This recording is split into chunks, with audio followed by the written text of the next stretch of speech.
하나님의 말씀 보겠습니다. 하나님의 말씀은 로마서 7장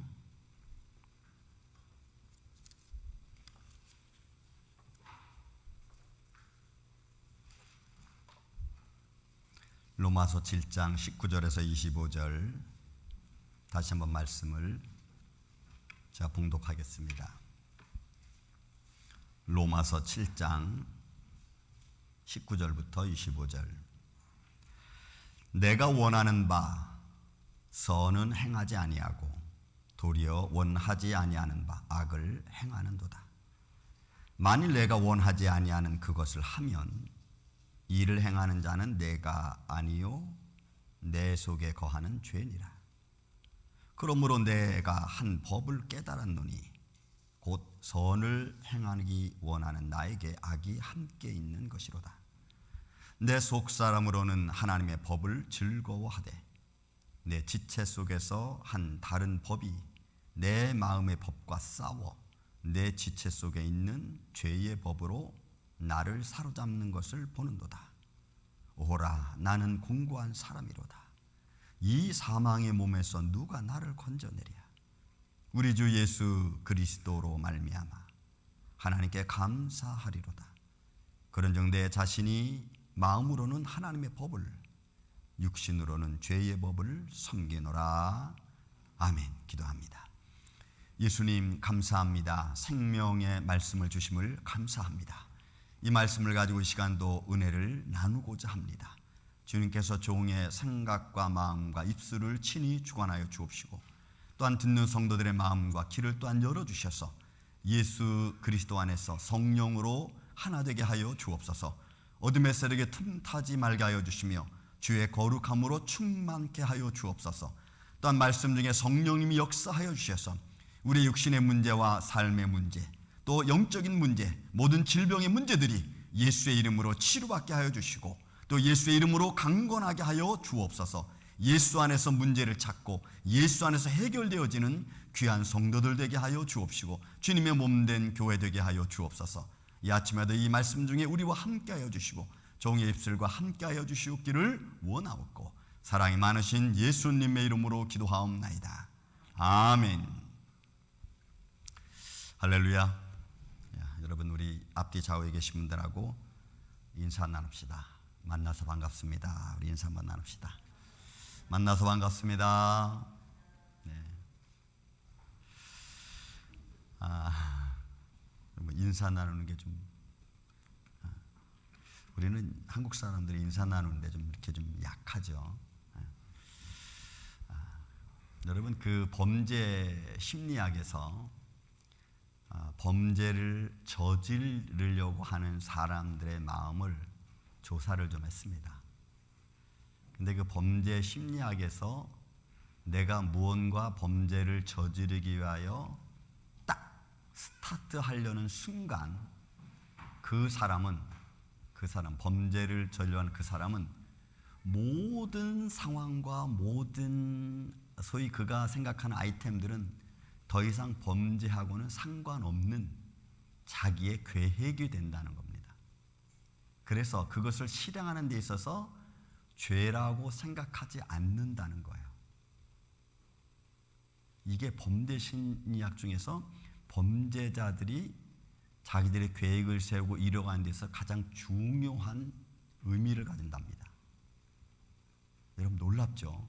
내가 범죄를 저지르기로 시작한 그 순간, 딱 스타트하는 순간부터 자기가 계획하는 모든 것들은 범죄라고 생각하지 않는다는 거예요. 그래서 그 일을 추진하고 그 일을 해나간다는 거죠. 좀 더 소시오패스나 이런 어떤 감정적인 문제가 있는 사람들에게 있어서는 더 이상 그 문제를 완전히 이루기까지 더 이상 거기에 대하여 자신은 당당하다고 생각하다는 겁니다. 무섭죠. 사람의 인사이드에서 나오는, 내 속에서 나오는 어떤 죄의 영향이 내 생각과 마음을 움직이고 그것을 행동하기 시작하면은 그때부터는 그 사람은 자기가 하는 모든 것들이 정당하다고 생각한다는 거죠. 이게 범죄 심리학의 아주 중요한 요소가 됐습니다. 아니, 찾아냈죠. 그러면 꼭 범죄자들만 그런 생각을 갖겠습니까? 아니라는 거예요. 모든 일반적인 사람도 내가 무언가 이득을 갖기 위해서 이득적인 측면에서 계획을 하고 준비하는 그 상황에 딱 들어가기 시작하면은 모든 계획은 다 자기를 위한 계획으로 되어진다는 거고, 그것이 나쁘다고 생각을 안 한다는 거예요. 그러니 범죄자들이나 아니면 일반 사람들이나 생각하는 것은 다르지 않다. 이게 죄의 영향이라고 하는 겁니다. 그 죄의 영향의 그 무서움, 그 높고 큰, 정말 우리가 어떻게 할 수 없는 그 문제를 해결하기 위해서 예수님이 이 땅에 오셨고, 그리고 해결하셨습니다. 예수님은. 그리고 그 죄의 영향에서 벗어날 수 있는 모든 힘과 능력을 우리에게 주셨죠. 그 문제를 가지고 고민하던 사람이 바울이라고 하는 사람입니다. 우리는 예수의 이름으로 이길 수 있는, 죄의 영향을 이길 수 있는 힘과 능력을 가졌음에도 불구하고 그것을 이기지 못하는 육신의 한계성에 대해 고민하고 그러면서 하나님 앞에 진심으로 고백했던 사람, 바울. 여기에 버금가는 사람을 굳이 역사 속에서 찾는다면은, 글쎄요, 제가 찾은 사람은 이 성 어거스틴밖에 없는 것 같아요. 얘는 어거스틴은 17살에 유학길을 떠납니다. 유학길을 떠나면서 너무나 일찍 육체적인 관계를 통해서 어떤 여인과 사랑의 관계에 빠지게 됩니다. 17살 때에. 그러면서 그는 영적으로 방황하기 시작합니다. 그가 19살부터 그가 심취했던 종교가 있었는데 그게 마니교입니다. 그 마니교의 창시자는 마니. 그런데 그 마니교의 가장 중요한 것은 우주론인데, 그 우주론 속의 내용은 이런 겁니다. 선한 빛을 가진 선한 영역이 있고 반대로 악한 물질적인 영향을 가진 악의 세력이 있는 겁니다. 거기에 빠졌어요. 그래서 선한 영역을 찾고 악한 물질적인 영역에서 어떻게 벗어날 수 있을까? 아주 젊어서부터 그가 그런 고민에 빠집니다. 근데 그런 고민에 빠지면서 그에게 굉장히 철학적으로 영향을 줬던 사상이 뭐냐면 이런 플라톤 사상입니다. 소크라테스 제자 플라톤, 플라톤의 제자 아리스토텔레스, 이렇게 이 플라톤의 이디아의 영향을 받습니다. 여러분, 이디아의 영향은 어떤 거냐면 진선미가 있습니다. 선한 진선미가 있습니다. 그런데 그 진선미는 우리 눈에 보이지 않아요. 최고의 선이 있다. 그런데 그것은 보이지 않는다. 그렇지만 존재한다라는 거예요. 이게 플라톤 사상이 아주 중요한 거예요. 그러니까 마니교에 빠져서 영적으로 육적으로 허덕이던 그 어거스틴에게 이 플라톤의 영향은 엄청나게 영향을 줬어요. 그것을 찾기 위해서 그는 방황합니다. 그것을 찾기 위해서 선한 것이 분명히 존재하는데 그게 보이지는 않는 거예요. 그래서 그것을 찾아서 헤맵니다. 그런 세월을 그가 10년여 동안 합니다. 19살 때부터 방황하기 시작해서 29살 때 방황하기 시작합니다. 그 방황을 하다가 그가 거의 29살 되던 해 30세가 돼서 그 암브로스라고 하는 사람의 그 설교를 듣게 됩니다.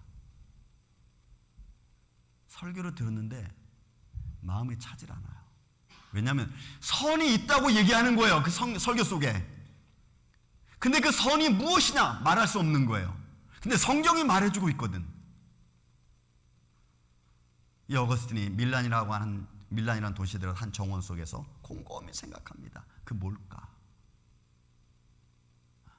그리고는 거기서 엄청난 전 인격적인 깨달음, 회심하게 됩니다.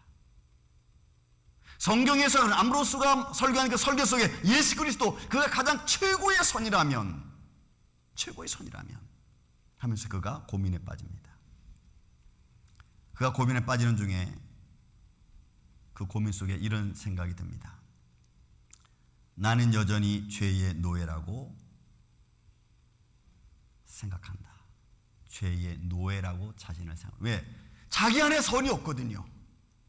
분명히 선이 존재하는데 그 선을 따라 갈 수 있는 방법이 없는 거예요. 그래서 나는 죄인이라고, 죄의 노예라고 그가 생각하고 있는 그 중에 그 속에서 어느 순간 귀 속에 들려오는 말이 있습니다.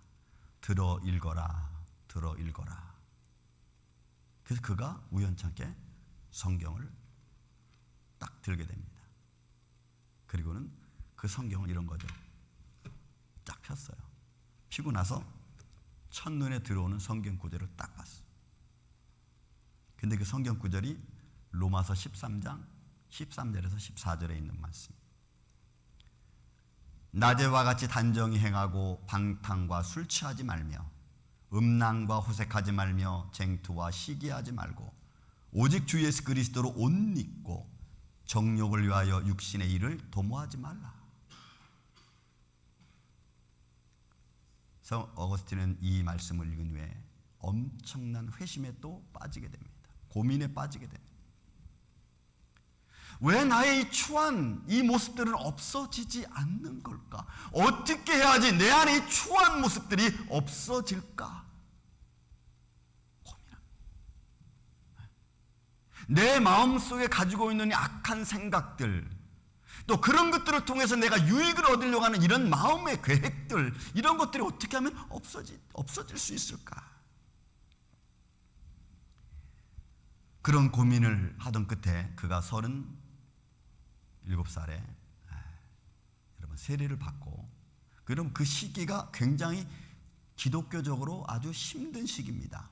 그가 회심하고 나서 얼마 안 돼서 그가 세례를 받고 여러분 395년에는 그가 감독이 돼요. 세례 받은 지 한 8년 정도 지나서 그가 감독이 됩니다. 그게 395년 정도 돼요. 그때가 시기적으로 어떠냐면은 325년에 니케아 종교회의가 해기고 382년에 로마 공의회가 생기면, 로마 공의회에서 뭘 선포하냐면요, 신약성경 27권을 결정합니다.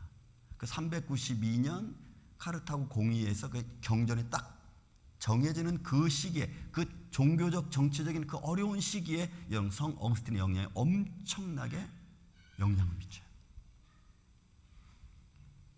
그의 변화는, 여러분 어거스틴의 고백론이라는 책 여러분들 읽어보셨을 줄 압니다.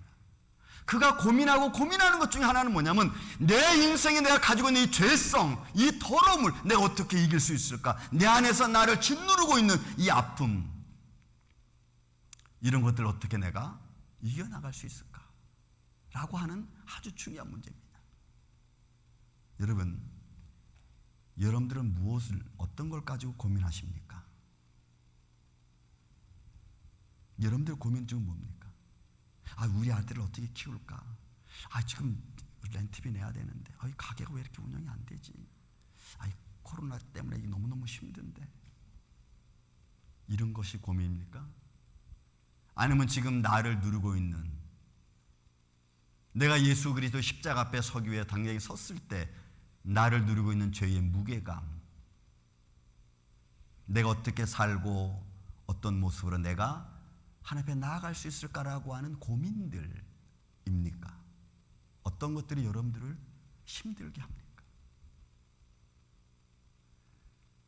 성신대학교 교수님 박용규 교수님은 회심이라고 하는 것, 고백이라고 하는 것, 회개라고 하는 것은, 이것은 성 어거스틴에만 있는 것이 아니고, 또 여러분 사람 개개인에게 있는 게 아니라 이것은 하나님의 전적인 은혜라고 표현했어요. 그러니까 하나님이 우리에게 은혜를 전적으로 베풀어 줄 때 그 사람이 회개할 수 있고 회심할 수 있는 거죠. 하나님께 돌아올 수 있는 가장 큰 요소 중에 하나는 하나님의 인도하심이라는 거예요. 하나님의 인도하심. 이런 바울을 보십시오. 바울이 오늘 세 번째, 지난주까지 두 번째죠. 세 번째 고백을 했습니다. 고린도서 15장 10절에 고백합니다. 바울은 이렇게 고백합니다. 나의 나 된 것은 하나님의 은혜로 된 것이다. 나의 나 된 것은 하나님의 은혜로 된 것이다. 바울은 자기 자신에 관하여 여러 가지 많이 고백을 합니다.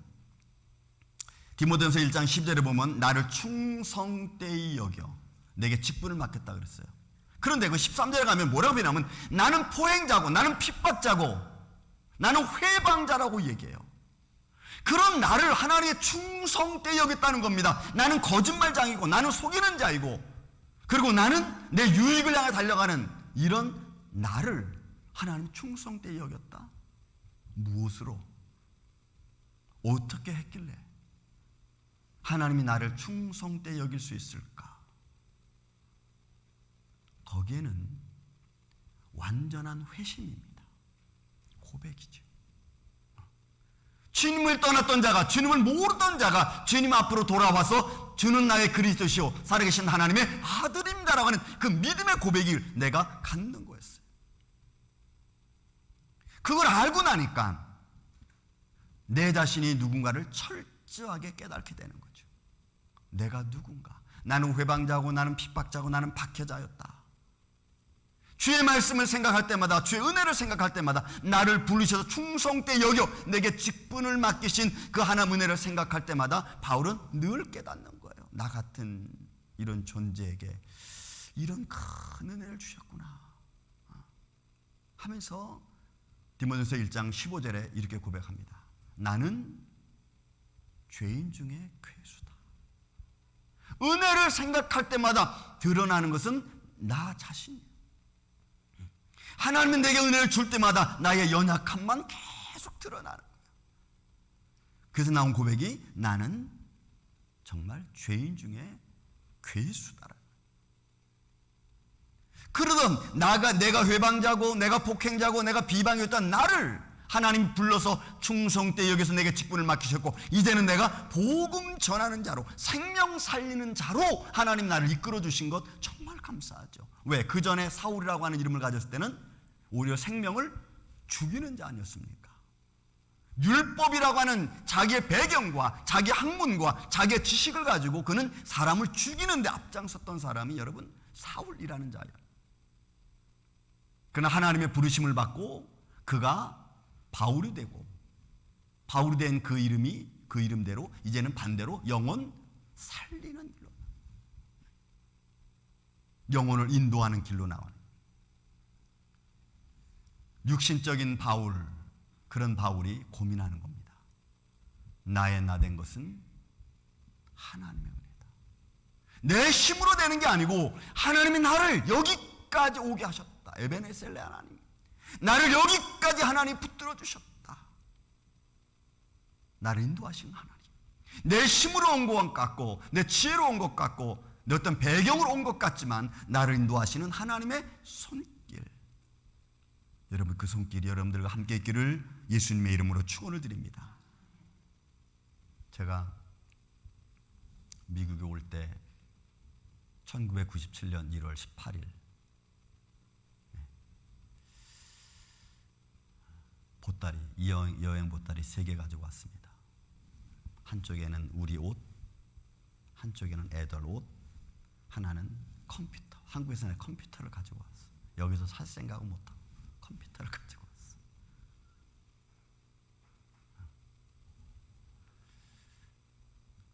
여행용 가방 3개 갖고 왔던 우리의 가정이 지금은 여러분 여기까지 왔어. 하나님의 교회를 세워주시고 교회에서 말씀을 선포하게 하시고 아이들은 자라나게 하시고 그리고 그 위치에서 봉사하게 하시고 제가 한 건 뭘까요? 여러분들이 지금까지 여기서 하신 게 뭘까요? 제가 한 것은 하나밖에 없어요. 그냥 열심히 하나님께 기도한 것밖에 없는 것 같아요. 정말 펠파기에 있을 교회에 있을 때 처음에 와서 알파인의 교회에 있을 때부터 시작해서 펠파기의 교회에 있으면서 제가 한 거는 뭘 해결하려고 다니면 오히려 더 망가진 것도 많고 할 수 있는 게 정말 기도밖에 없는 저녁마다 가서 기도하고 하나님 도와주십시오. 그때 도와달라는 기도가 지금도 도와달라는 기도예요. 내가 할 수 있는 일은 그거밖에 없어요. 하나님 도와주십시오. 하나님의 에베네셀이죠. 나의 나 된 것은 하나님의 은혜다. 저는 여러분들의 삶 속에 하나님의 에베네셀의 하나님의 손길이 함께 있는 줄로 믿습니다. 그 하나님을 의지하시기를 주 예수님의 이름으로 축원을 드립니다. 어느 순간에 여러분도 그렇게 고백할 때가 있을 겁니다. 아, 하나님이 지금 나를 지키고 계시는구나. 하나님이 지금 나를 모든 어둠의 세력에서, 나를 시험하는 자의 세력에서 나를 지금 보호하고 계시는구나.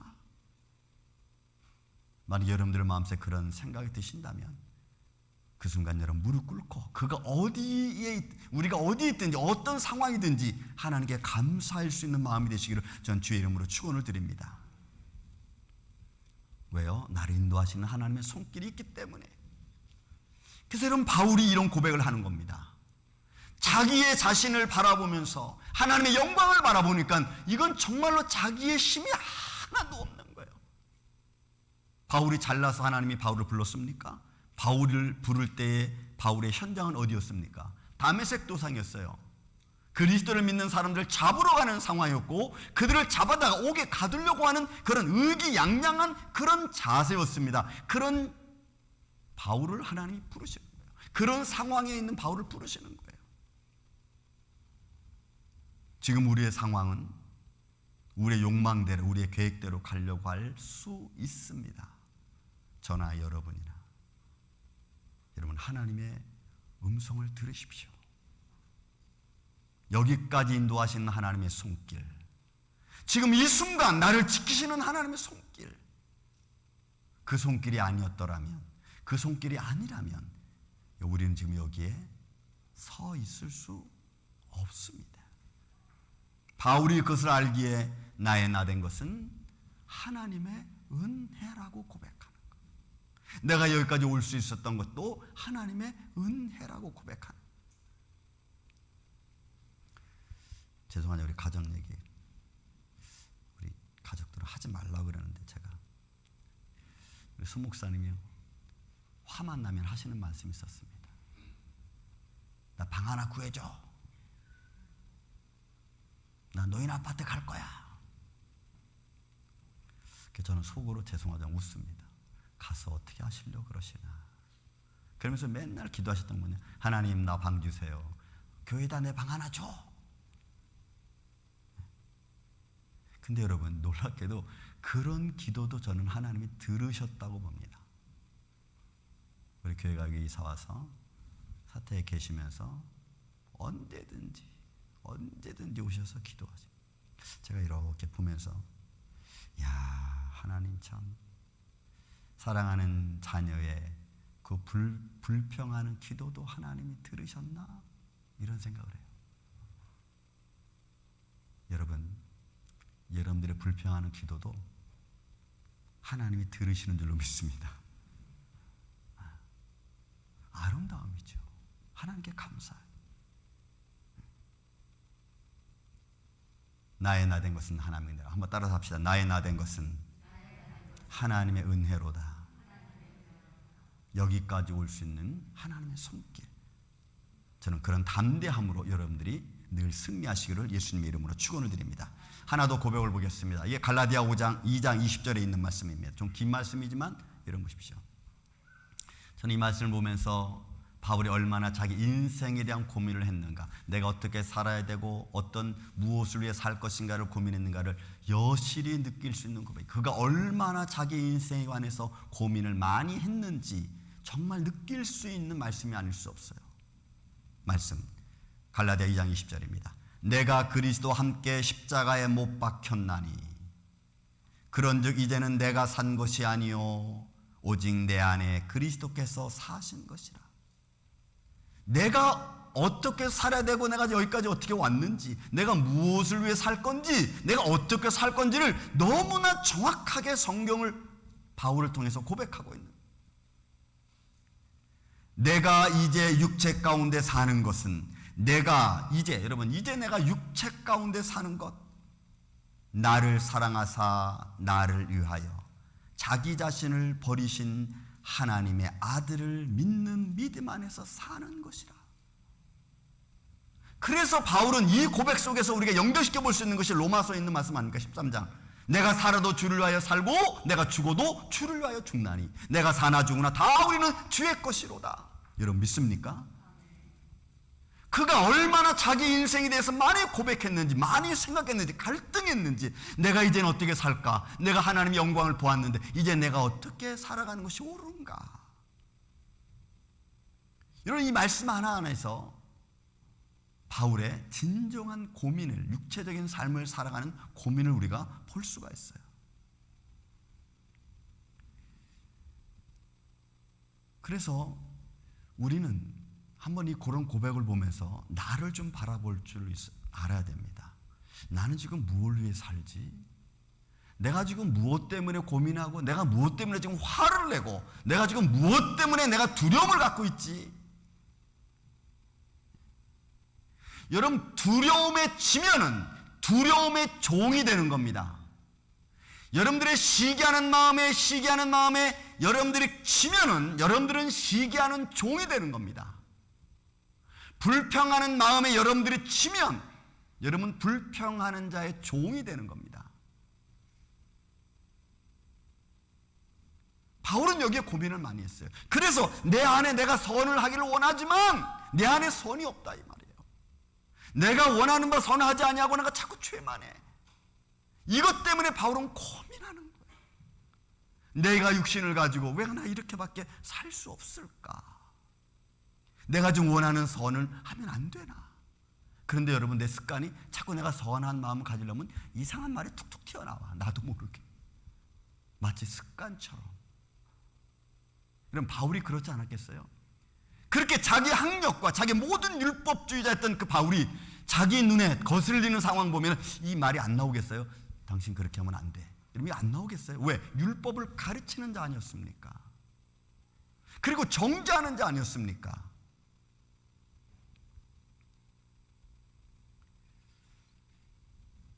나는 지금 어떻게 살 건가? 여러분, 젊은 이로부터 시작해서 나이 든 우리 장로님 이르기까지 내가 지금까지 살아왔던 인생을 돌이켜보고 남은 인생들은 내가 이제 어떻게 살 건가? 내가 무엇을 위해 살아야 되는가? 한번 여러분 고민해 보십시오. 우리가 철학자라고 고민하기 아니고 또 내가 무슨 지식이 많아서 고민하는 게 아니고 정말 한번 우리의 삶이 내가 뭘 위해 살아야 되지?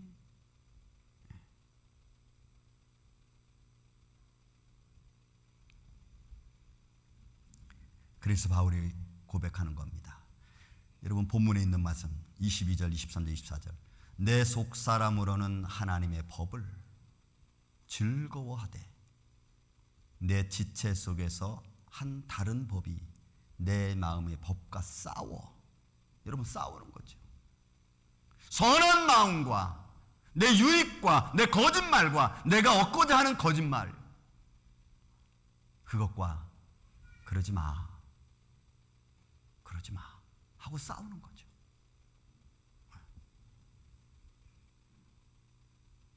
그런데 바울은 뭐라고 표현하냐면 23절에 보면 내 지체 속에 있는 죄의 법으로 나를 사로잡는 것을 보는다. 그는 뭘 보냐면 내 안에서 선과 악이 싸웁니다. 근데 내 몸과 내 마음이 어디로 가요? 이게 죄로 간다는 것을 안 거예요. 이게 내 힘으로 안 되는 거예요. 바울이 여기서 깨달은 거예요. 이건 내 힘으로 안 되는 거예요. 끊임없이 육신의 법 아래로 나를 끌어가는 것, 내 생각을 끌어가고 내 말을 끌어가고 내 눈은 보는 걸 끌어가고, 그래서 육신의 정욕과 안목의 정욕과 이생의 자랑으로 나를 끌어가니까 거기에 대한 고민이 너무너무 큰 거예요. 이기려고 해도 육신이 말을 안 듣는 거죠. 육신이. 그래서 이 24절은 한탄하는 고백입니다. 오호라, 아하, 나는 정말, 여러분, 이 공고하다는 말이 노동으로 인해서 기진맥진한 상태를 말하는 겁니다. 여러분, 노동을 너무너무 힘이 하면 이미 몸이 다 퍼져가지고 기진맥진해서 뭐 할 수가 없어. 그때 표현이 공고하다는 표현이에요. 그러니까 바울이 지금 그런 영적인 싸움에서 내 죄악의 법 아래 내가 눌려서 내 육신과 내 삶이 자꾸 그쪽으로 뚫고 지나가는 그런 상황에 너무너무 내가 지쳐버리는 거예요. 바울이 이 말을 하는 거예요. 오호라, 나는 공고하다. 난 너무 지쳤다. 지쳤다. 그리고 말하기를 이 사망의 몸이라 그랬어요. 이거는 비참한 상태를 말하는, 비참한 상태에 놓여 있는 것, 이런 거예요. 이 사망이라고 해서 죽음, 이거보다는 내가 지쳐서 너무 할 수 없고 이제 완전히 이제 그냥 그야말로 거덜난 거예요. 다 너무나 가련하고 너무나 비참하고.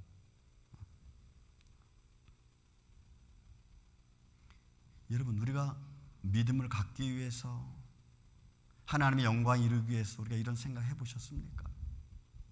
이제 그런 생각이 올지도 몰라요. 그런 상황이 벌어질지도 모릅니다. 시대적인 상황에서 이제 우리가 다 너나 할 것 없이 말하는 종말을 향해서 가고 있는 이 시대적인 배경 속에서 여러분, 저는 성경 말씀대로 좀 바라봅니다. 여러분들 좀 보십시오. 누가복음에서 말하는 종말론, 마가복음에서 말하는 종말, 마태복음에서 말하는 종말론적인 이론을 한번 그 기자들을 통해서 써는 예를 한번 정독으로 읽어보십시오. 환경과 상황이 어떻게 변화되는지, 무엇이 어떻게 이루어지고 있는지, 어떤 환경이 벌어지는지 정독해서 한번 보십시오. 그리고 이 세상과 좀 이렇게 비춰보십시오. 그럼 여러분 깜짝 놀라요. 정말 깜짝 놀라요. 우리가 신경 써야 될 일이 지금, 야, 이 녀석아 빨리 밥 먹어. 이게 아니구나.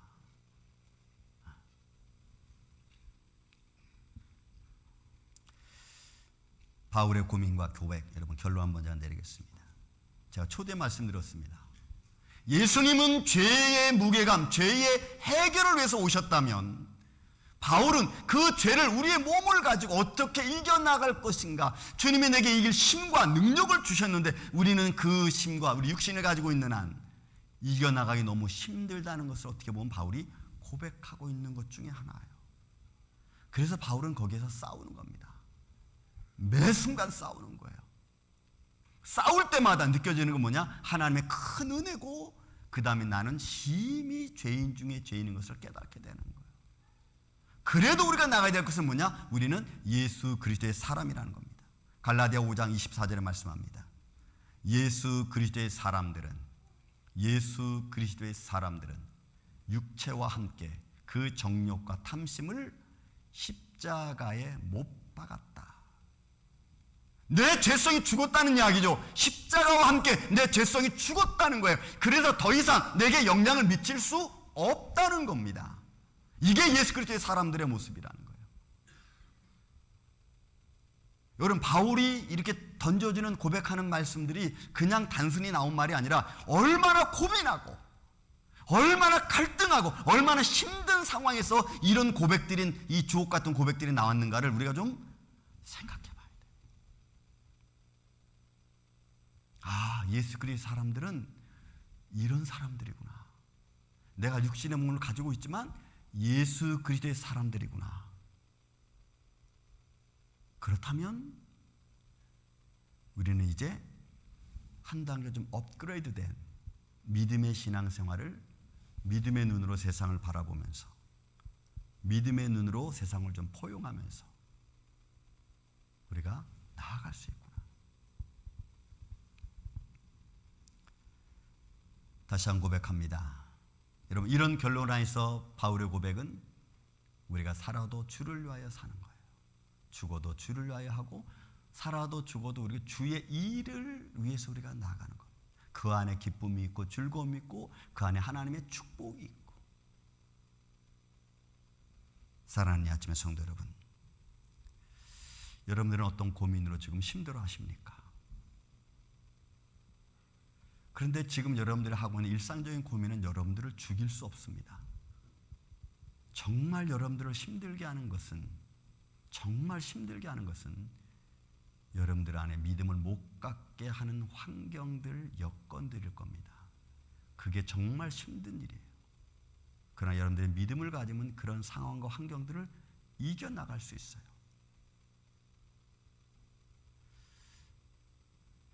오늘 이 아침에 저와 여러분이 이 바울의 고백을 보면서 야, 내 안에 선이 없다는 걸 내가 인정하고, 내 안에 나는 이 죄의 무게감과 죄의 영향이 얼마나 크다는 것, 여러분 우리가 깨닫고, 하나님께서 우리로 하여금 정말 선하시고 하나 기쁘신 뜻을 통해서 하나님 영광을 이루하여 나를 사용하신다면 그 사용하시는 손길에 나를 맡기고 여러분 믿음으로 달려갈 줄 아는, 또 그렇게 달려가기로 전 여러분들의 마음에 결단하시고 주님 앞에 나와 예배하고 찬양 드리시는 이 아침에 저와 여러분이 되시기를 예수님의 이름으로 축원을 드립니다.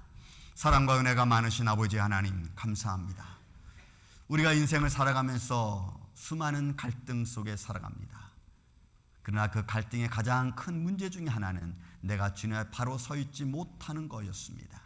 주님 이 시간 주님 앞에 간구합니다. 세상의 환경과 역경과 또는 여러 가지 많은 상황들이 우리를 힘들게 하고 어렵게 합니다.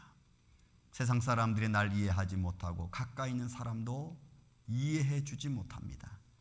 그래서 때로는 지치고 곤고하고 가련해질 때가 한두 번이 아닙니다. 주님, 그때 주님의 손길이 우리와 함께하여 주시고 우리를 위로하여 주시고 우리를 강하고 담대하게 하여 주시사 우리의 상황과 환경을 이겨나갈 수 있도록 주님의 기쁨과 영광으로 충만하게 하여 주시옵소서. 예수 그리스도의 사람들인 것